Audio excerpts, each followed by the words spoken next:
This is an intro. Intro. Hustle and Flowchart with your boy, My boy, Matt Wolf and Joe Fair. Hey. Yo. Welcome to another podcast episode of the Hustle and Flowchart podcast. This is Joe Fear.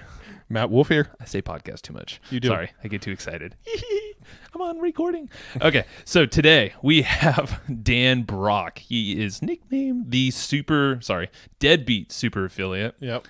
He has quite the image. If you ever Google his image or if you see him looking at our show notes. He's always in a bathrobe. He's in a bathrobe, and it's funny because his feet always have these socks that have like another foot hanging off of sock. And like literally he showed up to some of our like brewing events in San Diego dressed like this. I'm just like... Everybody's like, who the hell is this guy? Don't worry about it. So in this episode, this guy's like a YouTube ninja. Oh, yeah. And we're not talking YouTube ads or any of that scary stuff that gets complicated. Literally, he's just shooting simple videos.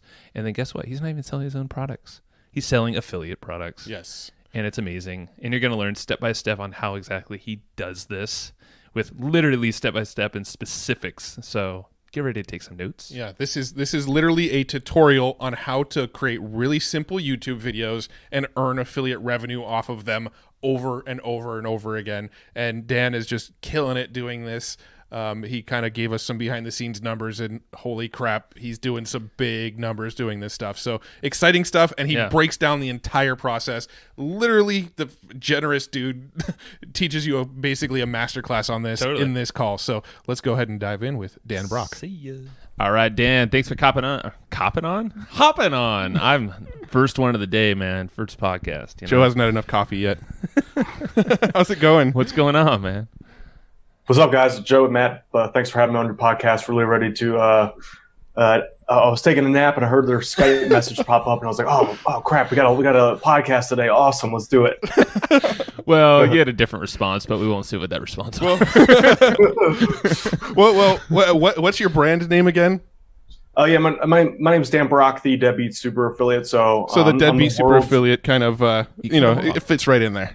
Napping and all. It's good. It's all good. It's all good. So what time do you start your day, Deadbeat? I've been pretty good recently. I've been waking up around 11 a.m. That's why I'm doing good. And you took a nap. I usually try to aim for 2 p.m. is like my typical day. Nice. And then you're napping after that. Actually, you're ahead on your nap schedule today. So. Yeah, usually I wake up, eat breakfast, do a little bit of work, take a nap, and then just repeat that cycle. Nice. I would love to do that. What are your guys' cycles like?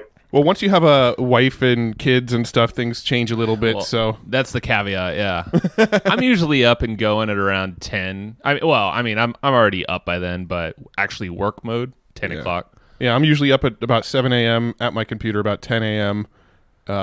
In bed by about 10:30 or 11. Dang, you guys are hustlers, man. we're old men.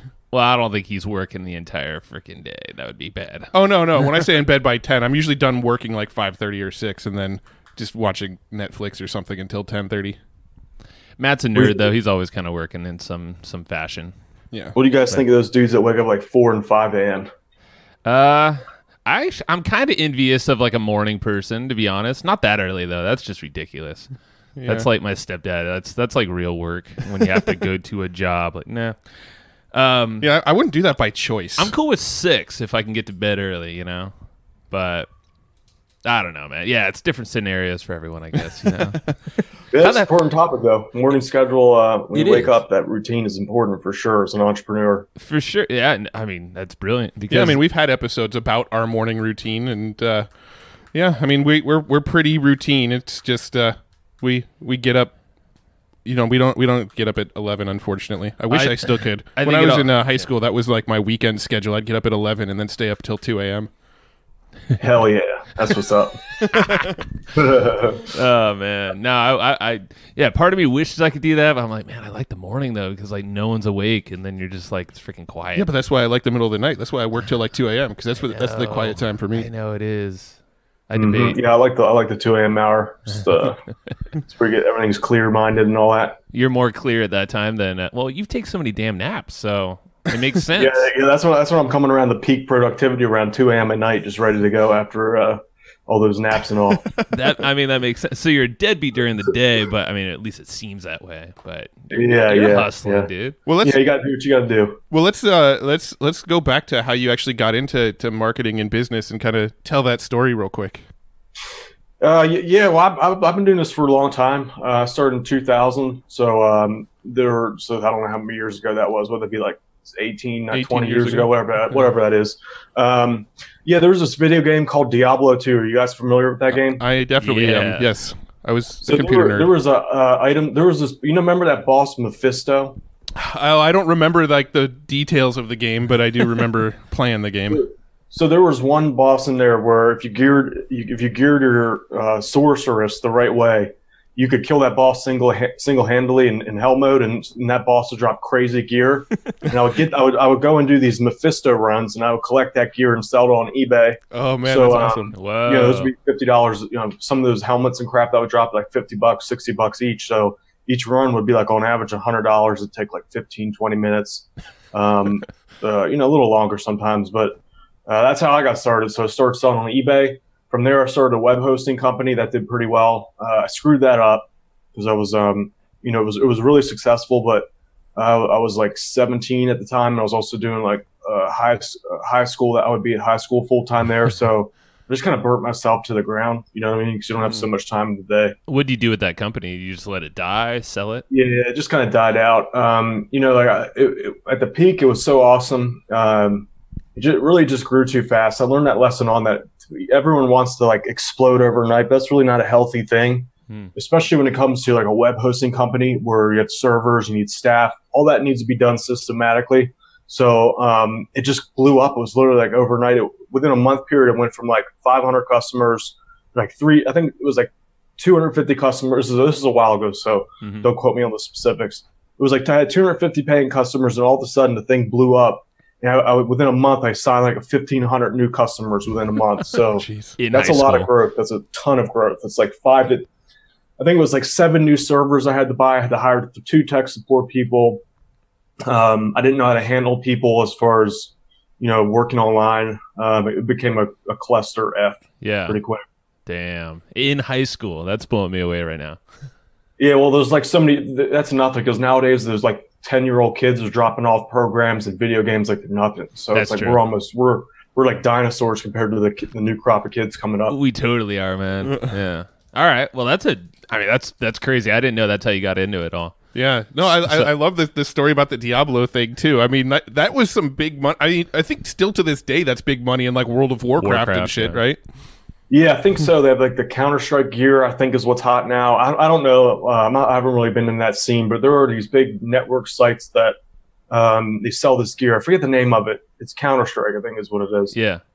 But they have like whole farms of people like over in like China and the Philippines and stuff that like that is their job. There's just like 100 people in almost like a sweatshop type environment playing video games and collecting shit.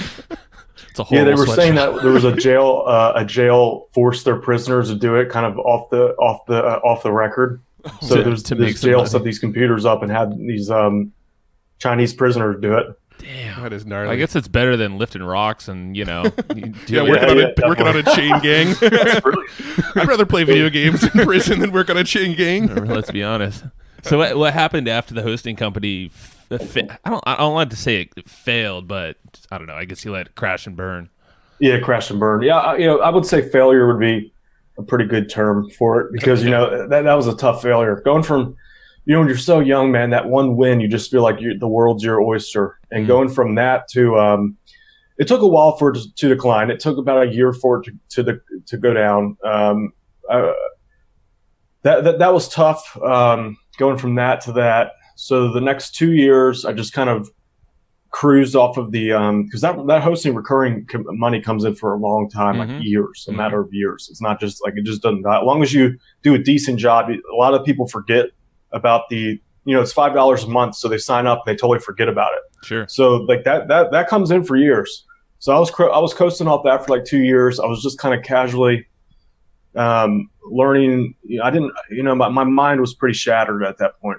Because that's funny saying that, like as a 17, 18-year-old, like my mind was shattered. But yeah, you know what I mean? When you come off of a big loss, you just kind of lose confidence.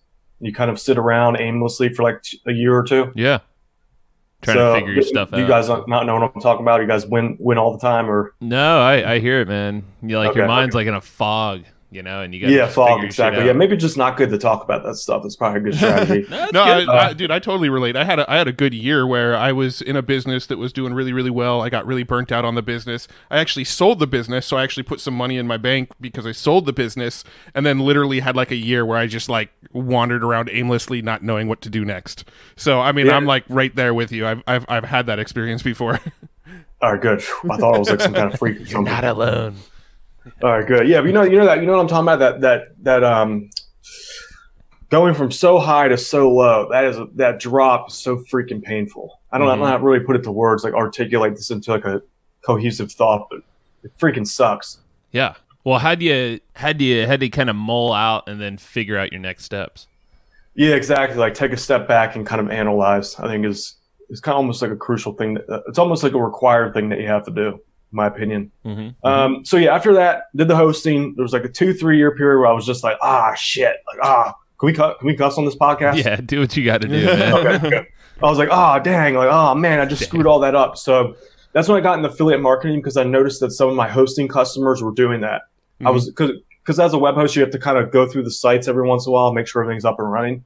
So I saw a couple of the customers were doing. It was clear to me what they were doing, and I was like, I wonder if they're making any money. So there were a couple customers that would just keep buying more and more hosting plans. And I was like, damn, what are they doing? So this was just a mental note at the time.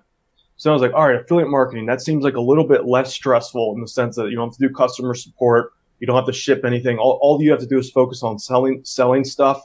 That's one of my strong suits. So doing all like the gears and the the daily monotonous stuff of keeping the ship running straight is really wasn't really my strong suit. I think most entrepreneurs can kind of founders and entrepreneurs can kind of relate to this. It's fun doing the new stuff and not the maintenance work. 100%. Yeah. That's a discussion Joe I think and I have had so many times about how we get like so excited and empowered by like building shit, but then once it's built we get bored quickly. Yeah, the depression of that sits in. I know I usually get depressed when we're going so negative so quick here. We're talking real talk, man. I mean, I think people can relate, though. I think that's what's important. So is your audience is semi-experienced entrepreneurs? I'd say so, yeah. I mean, we've got a wide range of complete newbies to very, very, very advanced people. So, okay. So I'm trying to just to phrase this in a way to appeal to the mass audience here. Just talk, after that we did affiliate marketing. Then I was like, that was with Amazon. So I don't know if you guys are familiar with that. Amazon affiliate marketing is great in the sense that you can just leverage Amazon. Amazon's really good at selling things. Their whole network is just a buyer audience. So pretty much when everyone goes to Amazon, they know that they're going to buy stuff, because that's just the way it works. So the good thing about Amazon affiliate marketing is that you just literally just get people on the site and it does all the heavy lifting for you. So that's what I started with. Then I went into creating my own products. This is kind of like the standard journey of a digital entrepreneur. You figure out the method, and then you start teaching it, building up your school, and you go from there. Yeah. I feel like we all drive to teach. Yeah, you know? I don't know what the hell it is. It's like this digital marketer thing. It's like, we got to teach what we just did. Yeah, it's like, oh man, we're making all this money. Why not go teach it? But why would you teach it if you're making all this money? Why not just do that shit? Yeah. But it's weird. Like, we've been the same way. We've always wanted to turn around and teach what we've learned. I think it's just like it's an excitement factor. We get excited about what we learn and we go, oh, this is great. We got to show others this stuff, because it's just we get excited easily, I think. Yeah, there is a passion element to that. Also, the fact that you get paid a bunch of money, that doesn't hurt either. Right. Yeah. Well, it's interesting because we actually took almost a reverse approach where we were selling a lot of our own products before we actually became affiliates of stuff, and then once we became affiliates of stuff, we stopped selling our own products. So now we don't actually sell any of our own info products. We're only purely affiliates now. So we actually took like a reverse approach to what I think the common path a marketer takes is. I think there's a good I think that strategy honestly nowadays is probably the best thing to do, because you can focus on building up your audience. And, having your own products is great and all, but if you can just focus on building up an audience and delivering good content about whatever your topic is, I think that's where the future is going. And obviously it helps to have your own products, but If you can just laser focus on the audience build up aspect of it, Yeah. you're golden. So that's just my opinion. That's our opinion too. So I like your opinion. Cool. All right, good. That's good to hear. So keep talking about the Amazon thing. Yeah, because Amazon's badass. Can be badass. Yeah, Amazon's badass. So I eventually found out that you know, there are products on there that are on Amazon, but they also end up having their own third-party affiliate programs. So there was one that I noticed was selling really well. So I was like, all right, let me see if I can find like a affiliate program for this. So I found that program, and I was like, oh, dang, like, you know, instead of $1, $2 a sale, I'll get 50. So I went to that. And not to say that Amazon's still great. I love Amazon. It's just that if you go and start looking for those third-party affiliate programs, some exist, some don't. But with a lot of the products, a $50 payout is much better than a $2 payout, obviously. You got to be a better salesman for sure in order to get those things to convert, but it can be more profitable if you find the third-party affiliate program to go along with it. Sure. That makes sense. Yeah, I guess Amazon's kind of cool because you could just send people to the site maybe with one product, and you might scoop up, you know, a few products in that person's order. Like I've had people with Amazon that like they'll click on a link to just a book or something, and then the next thing you know, you got a commission on like a flat screen TV, and you're like, oh shit, that's awesome. Yeah, the weirdest thing I got was some dude bought like a horse mask and some rope. So I was thinking for about a month of what it possibly could be doing with a freaking horse mask and rope. The horse had a cigar in its mouth too, just to make it even weirder. So, I hope you just use your imagination for that. Yeah, we'll leave it there. That's good stuff. So you got bored of Amazon. I don't know why you would, because you're seeing orders like that. But yeah, I didn't get bored of it. Yeah. It just, you know, the truth is that those third-party affiliate programs are freaking nuts, man. Like, it's just, you know, Amazon's great for side income, and when you're starting off as a beginner, as far as look, you don't have to know how to sell stuff. So, you know, like we were saying, you just send people there and they end up buying all this other crap. But with the third-party stuff, you definitely need to have some copywriting skills. You need to know how to know how to step people along the buying process, and that takes time to learn. So that's why I usually recommend when I train people to start with Amazon, start making some money to build up your confidence and, you know, your confidence to get traffic and make sites, you know, learn and earn at the same time, and then slowly learn the process of converting higher ticket sales into affiliate commissions, if you will. Makes perfect sense. You need that marketing stuff, the copywriting. You need to figure out how to drive traffic, all that stuff. Yeah. So when did the whole Deadbeat persona come about? That was like 2009. That's when we started on it. At that point, you know, like this is just a little, secret, not a secret, but high school, I was a hard worker, you know, because I was doing full-time school, and then I was running the full-time business. Like I would do my tech support during school because I was in computer programming class. So I was literally working like 16 hours a day. Wow. That messed me up somehow. So after that, I was like, you know what? I'm not doing that ever again. I'm gonna just focus on all the crap that could make me money. It doesn't take a lot of time. That's why I went with affiliate marketing. And since I had that experience, I boiled it all down to like 2 hours a day of work. Obviously, when you start up the business, it's going to take like 3 to 4 hours a day, just by the nature of it. But you know, once you start getting that sweet spot, you can start carving off a lot of the excess fat there. I love it, man. I think you're throwing out some numbers that people listening are probably like, what? We've been doing this for 11 years now, and I still haven't figured out how to get it down to 2 hours a day. That's true. Yeah, it's definitely a skill. That's the one thing I'm not good at much, but the one thing I'm good at is being like super productive in a small amount of time. So let's start talking about that then. Like, what was that shift, and I guess talk about maybe some simple strategies that people can try out. Well, first, so right now, your big thing is you're doing most of your work on YouTube these days, right? Yeah, I have a YouTube channel. Yeah, that's where I have multiple YouTube channels. The one that people know me for is obviously my Deadbeat Super Affiliate YouTube channel. That's where I teach everyone affiliate marketing, make money online.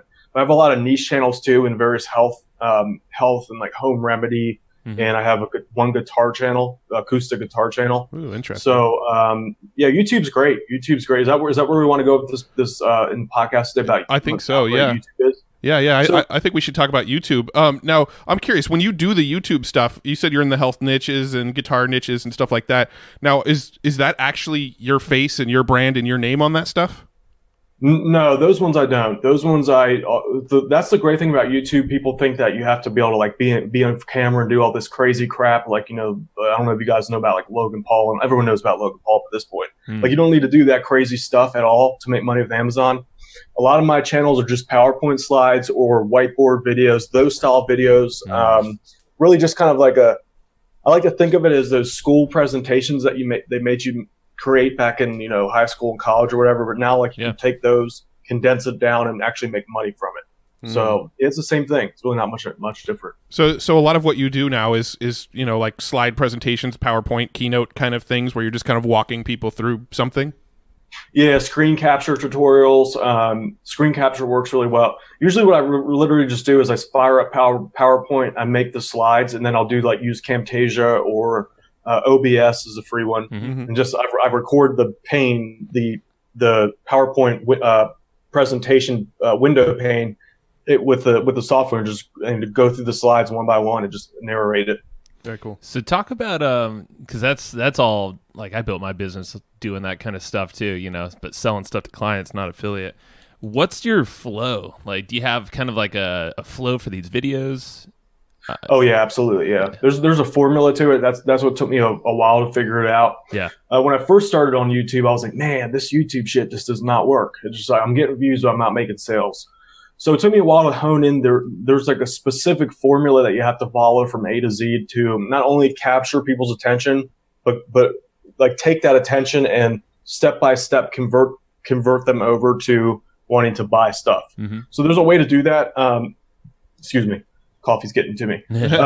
So the formula, if that's what you're asking, is you open up the video with a real catchy hook, almost like it's pretty much just like a sales page, bolted down to a video.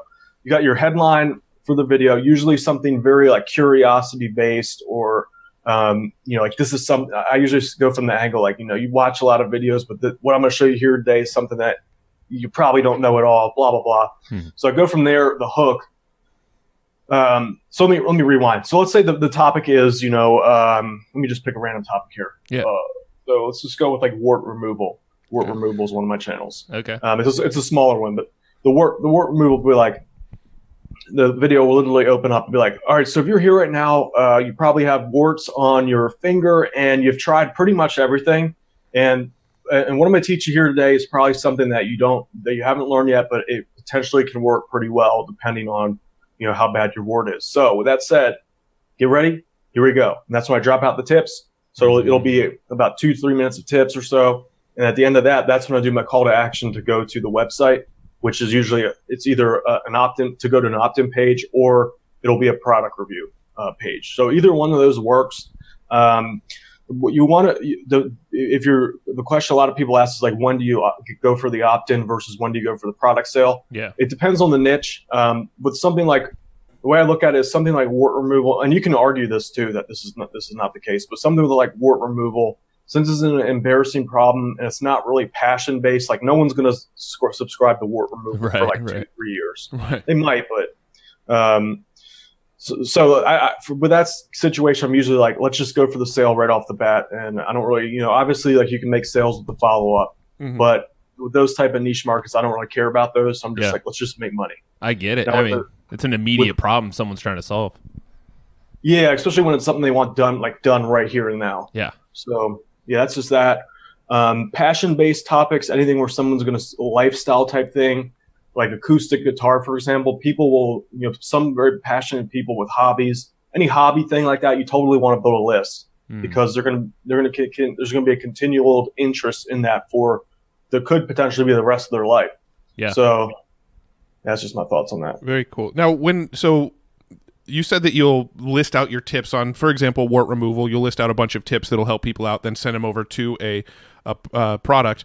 Now, where do you actually get these tips? Are these things that you're actually an expert on, or do you go and sort of research a bunch of tips, make a video around your research, and then go off that? Or do you pick topics that you're already knowledgeable in? Yeah, that's a funny thing. So if you go to Upwork, weirdly enough, there are actual like doctors on there that must just not be good with their money or something, so they need like cash constantly. Yeah. So I've hired doctors before to create the tips, nurses and stuff like that.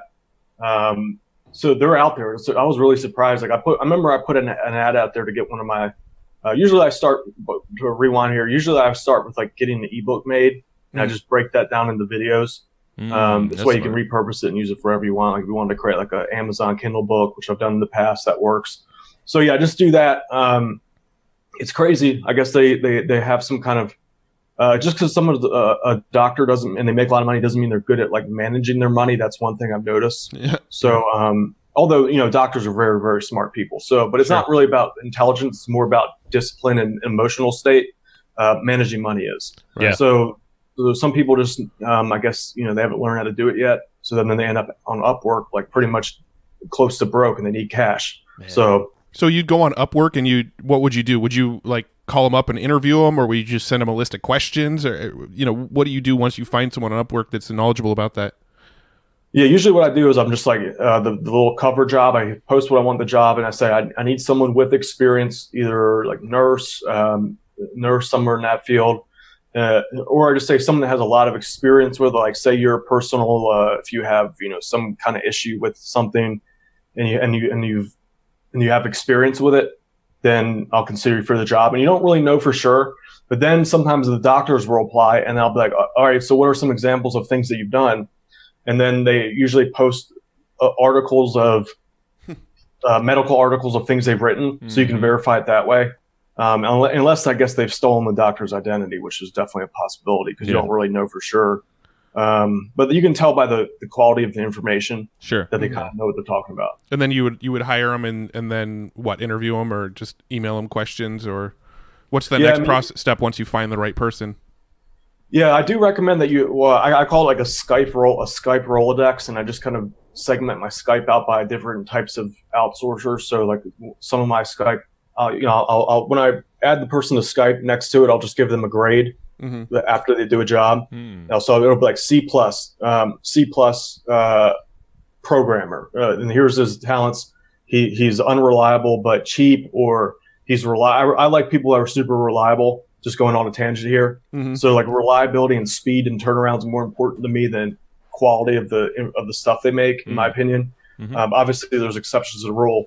But yeah, so I build up a Skype Rolodex. So if I find a good author, if they happen to be like a doctor, I'm like, all right, let's get Skype info. And with Upwork, you're not technically supposed to do that, but so yeah, like just don't take this as an official tip here. But with Upwork, they're kind of like keep all the conversation on Upwork itself. So the problem with their voice chat thing is it sucks. It's really hard to stay in communication with people. Yeah. So usually what I do is I set up a voice call over their platform, and I get their Skype or their email from there, and then connect outside. So it's not like there's no paper trail of that.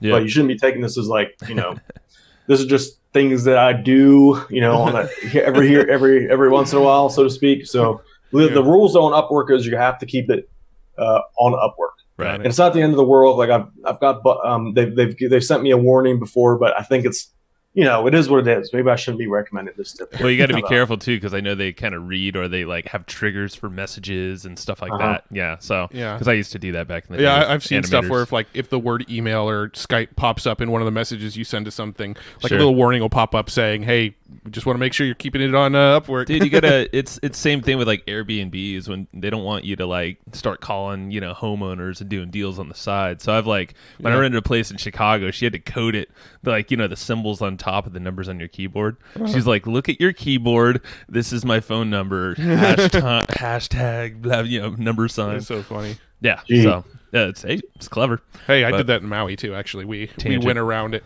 But okay. Anyway, another question about the YouTube channel. Do you typically use a pen name when you do this, or do you not even bother with the name, just like a channel name? What do you do there?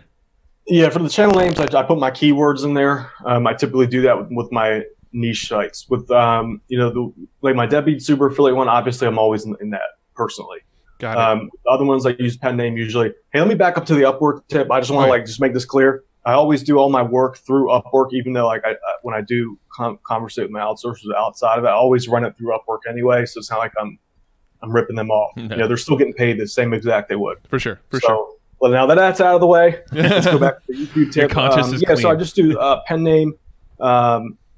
You don't have to if you don't want to. Just some people are afraid to be on there. So I usually just use my first name anyway. So I'll just like Dan Waters, and I'll just change my last name on some of those And the only reason I do that is because I don't want people, since I have a public persona, I don't want people tracking down my niche campaigns and ripping them from the public. So I usually use a pen name for that reason. That's the only reason. Totally. I get it.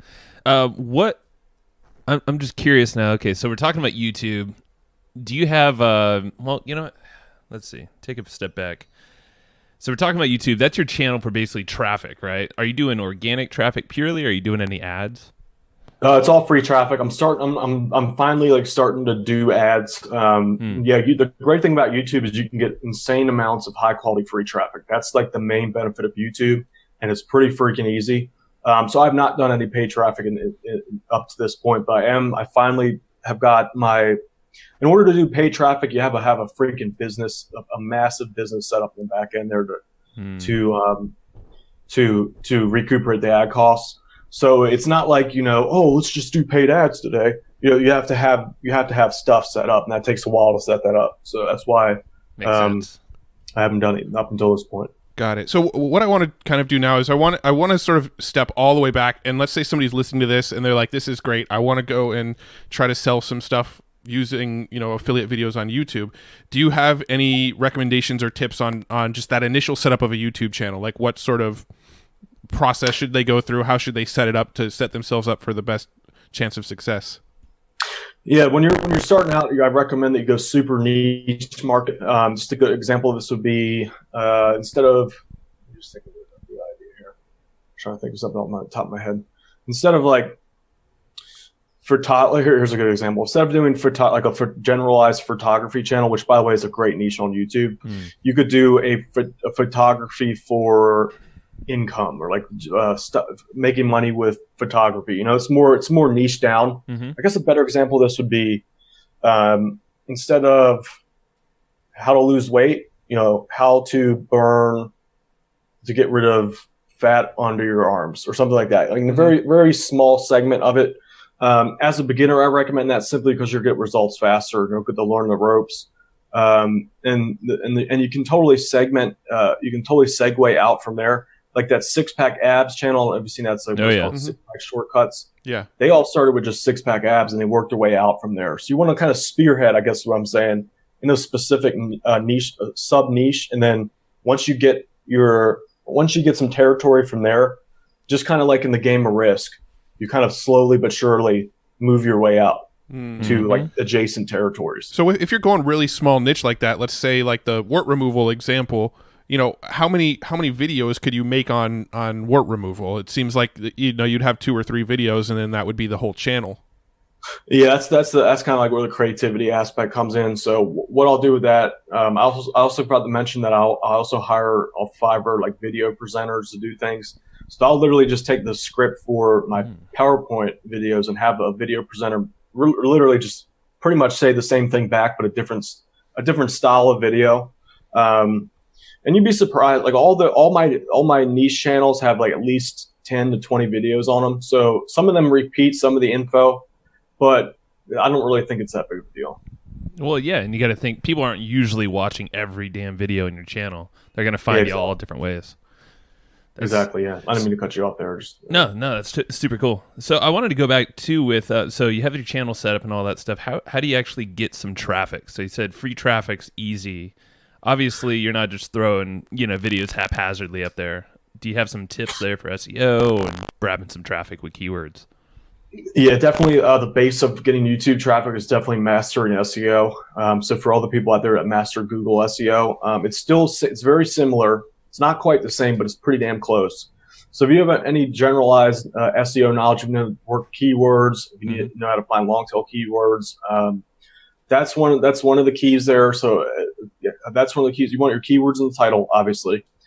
Making a catchy title is important. So you have to learn the art of blending the keyword into the title, but at the same time making a catchy headline. So it's not generic, like how to play acoustic guitar. You do something like how to play acoustic guitar like the pros. Add something catchy in there. Yeah.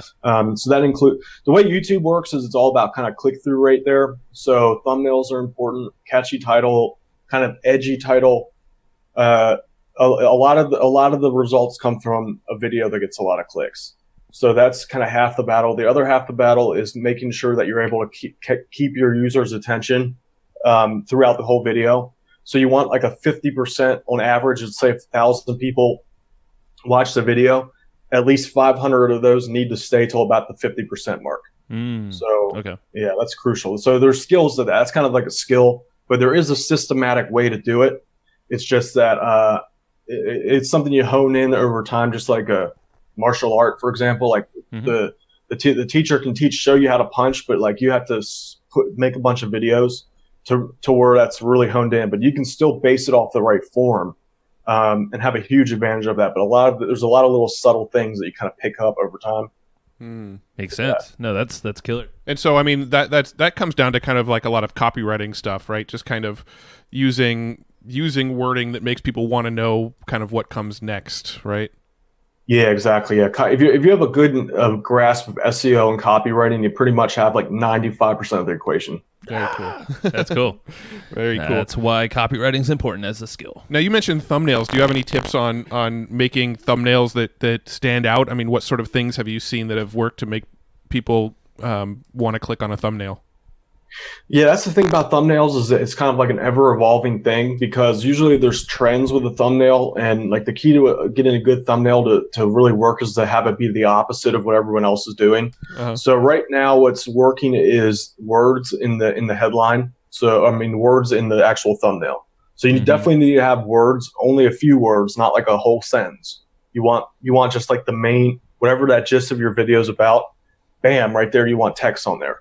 So that's what's working now, but my guess is that once everyone catches on to that, which are starting to, it's about, I'd say 40% of the videos are now doing that. Once it starts going to the other side, let's say you got 70% using words, it'll probably flip flop to where, because those will then start blending in, and then the ones that don't follow that scheme should then stand out. Yeah. You know what I mean? It's always evolving. Yeah. I mean, I see a lot of videos on YouTube these days.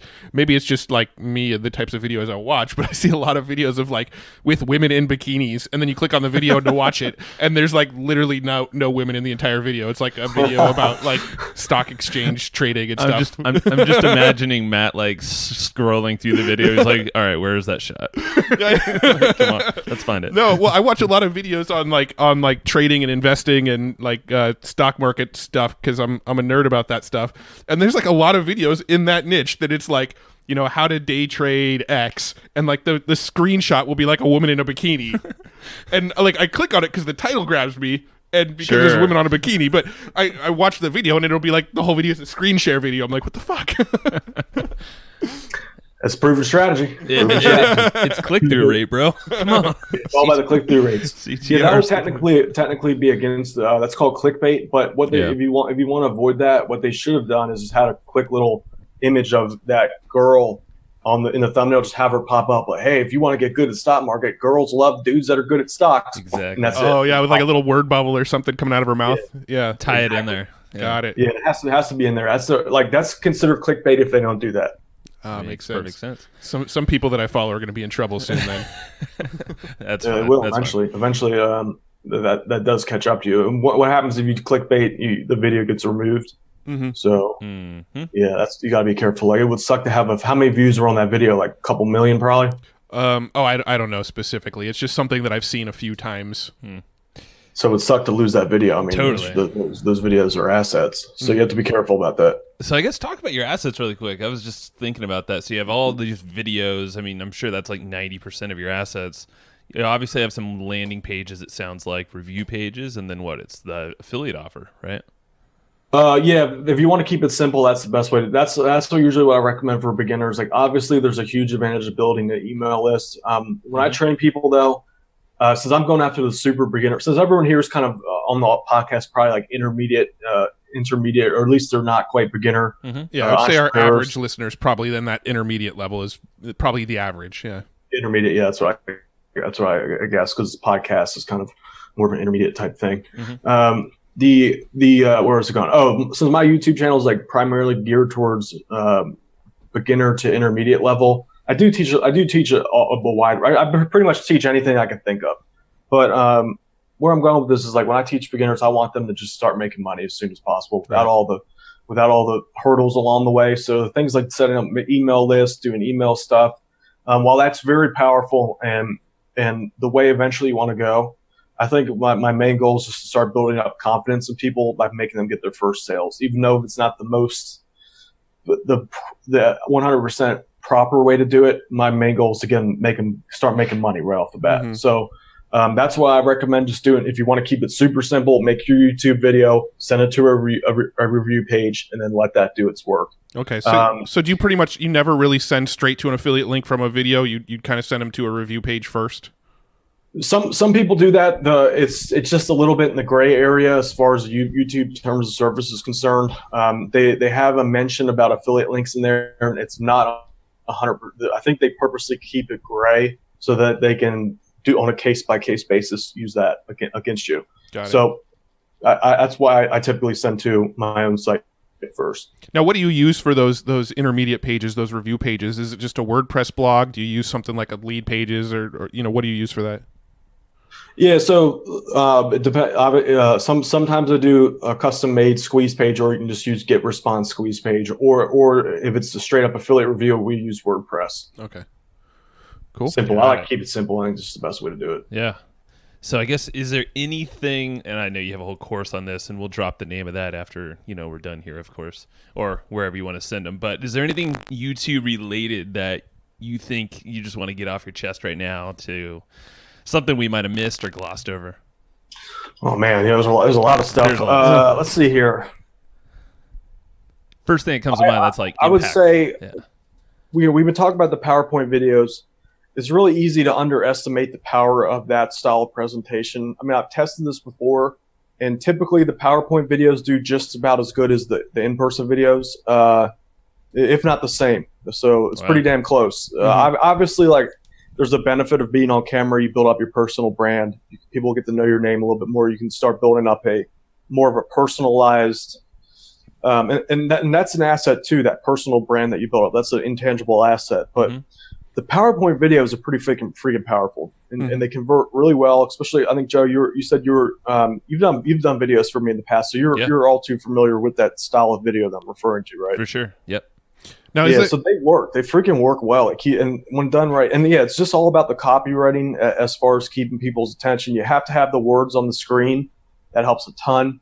I could go on and on about this. Now, is there an ideal length of video that you found? Yeah, it depends on the niche. Some people some topics they want like a 3 to 4 minute video. Just like, here it is. Here's how it's done.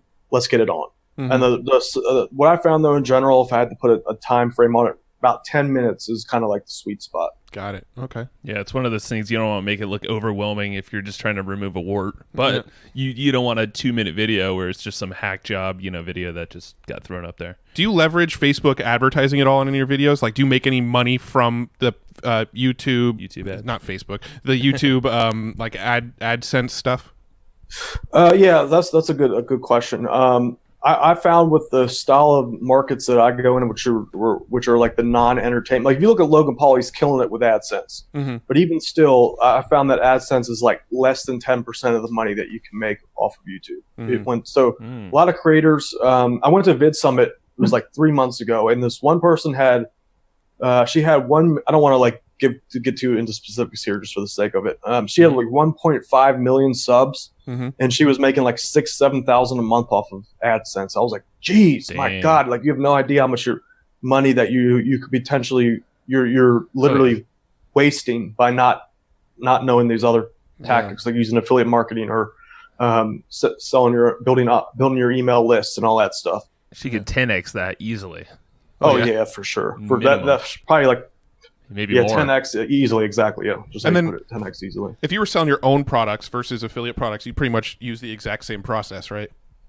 Yeah, it doesn't change. It's the same thing. All right, so you teased us earlier. I know, Matt, this is probably in your head too, but you work 2 to 3 hours a day. And obviously, this is a big part of your day. What are like a couple of productivity tips? Because you said you're a productivity or effective monster. You can just get shit done fast in a small amount of time. Do you have some ways of how you work? Obviously, the strategies, tactics, some of the YouTube stuff, does a lot of the legwork for you. Anything that you can drop there for the listeners? Key number one, if you get this wrong, you're not gonna be able to pull this off. You need to focus on things that have scalability. Just a good example of this, like especially with YouTube or a lot of content marketing, essentially the more that you do, the more it stacks up. And with YouTube, say you make one video, that's really the main reason why I went to YouTube, because it fits this criteria. Let's say you make one video month one, since that video can potentially drive, for my results, I've seen videos get traffic still like 5-7 years later. So that means that's going to continually stack up each video that you do. So you need to focus on types of businesses that allow you to create that snowball momentum. Mm-hmm. So something like that, it fits that criteria. Another thing that works really well for me is setting deadlines. Like if you get what I've realized is that when I have like a deadline of or let me rephrase this. So there's this thing called a bucket, a YouTube video bucket. So a lot of creators like to do this, where they fill up that bucket with like 10, 20 videos so that they pull from that bucket and they continually refill it. I usually just do it on a day-to-day basis, because that small amount of stress of having to do it that day really helps me cut out all the non-necessary stuff. And whenever I have 6 months or a year to make a project, that project usually really sucks. Mm-hmm. When I have a week to do it, it just comes out like magic. It's just like, I guess I'm really good at doing it like that. It's a skill. Can't really put it to words, as in, I've always been like the last minute, in the school days, you wait the night before to do the project. Yeah. I've always been that dude. Oh, yeah. So I guess I've turned it into like an art and figured out how to make it work for me. Well, you systemized it, and like you said, you're using scalable assets that compound freaking whatever, sales, views, all that stuff. Yeah, yeah. I think Joe and I are kind of the same way too. We tend to we know we have deadlines. We'll wait till 3 hours before the deadline to freaking crank it out, and usually we get our best work done under that kind of pressure. 100%. Yeah. Yeah, it's funny how that works. I know some people, like the A students in life who I'm talking about, the people like prepare like months beforehand. Like some people thrive that way. Yeah. I don't think most entrepreneurs are like that. At least the founders and entrepreneurs are just kind of an erratic bunch, I think. Not all, but we're very erratic and need that we need that challenge and that stress to keep us in line. Yeah, I agree. No, because we get bored, man. And if we don't, we're going to move to something else that feels like our backs are against the wall, or we just got to get shit done, Yeah, yeah. Back against the wall, exactly. Yeah, put your back against the wall. Figure out that's the perfect way to put it. Like, figure out a way to get your back against the wall. I think personally, it works better for me. Yeah. Now, are you a big reader? Do you read a lot of books? Yeah, I have been over the last like 2-3 years. I like economics, investing, stock market, finance, and all that boring stuff. I like that stuff. You sound right in line with me.